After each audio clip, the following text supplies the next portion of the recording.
उत्तर भारत के एक छोटे से गांव में रहती थीं सावित्री, जिन्हें सब प्यार से दादी कहते थे। उनके चेहरे पर हमेशा मुस्कान और आंखों में शांति रहती थी। दादी सिर्फ एक औरत नहीं थी, बल्कि पूरे गांव की आत्मा थी। जब भी गांव में झगड़ा होता, लोग दादी के पास आते। उनकी एक बात पूरे माहौल को बदल देती। धरती हमारी नहीं है, हम धरती के हैं। जिस जमीन पर लड़ रहे हो, वही एक दिन तुम्हें अपने भीतर संभालेगी। क्यों न मिलकर खेती करो। लेकिन हर जीवन की तरह दादी की बुद्धि की भी परीक्षा आई। गांव में अकाल पड़ा, खेत सूख गए, कुएं खाली हो गए। अब क्या करें? भूख से तो जान चली जाएगी। हर घर से मुट्ठी भर अनाज लाओ, हम सब मिलकर बांटेंगे और तालाब खोदेंगे। जब तक बारिश न आए, हम साथ रहेंगे। दादी ने भूख से जूझते गांव को एक परिवार बना दिया। सबका अनाज मिलकर सबका पेट भर रहा था, और जहां सूखा था, वहां मेहनत से तालाब खोदा गया।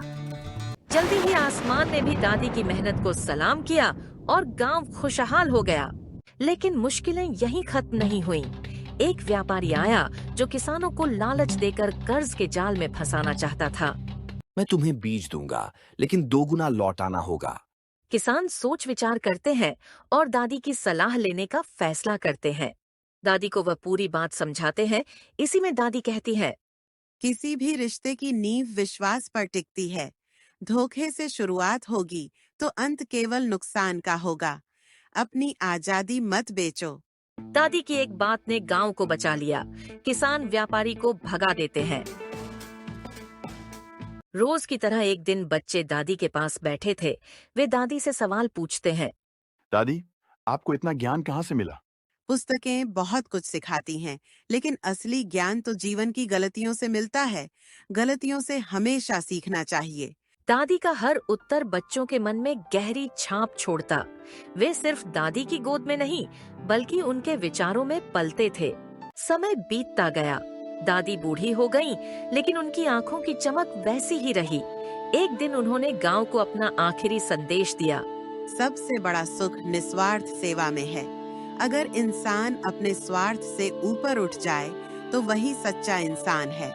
हमेशा दूसरों की सहायता करो और सभी मिलजुल कर रहो। कुछ दिनों बाद ही दादी का देहांत हो जाता है। गांव रो पड़ता है, लेकिन दादी की मुस्कान आज भी हर दिल में जीवित थी।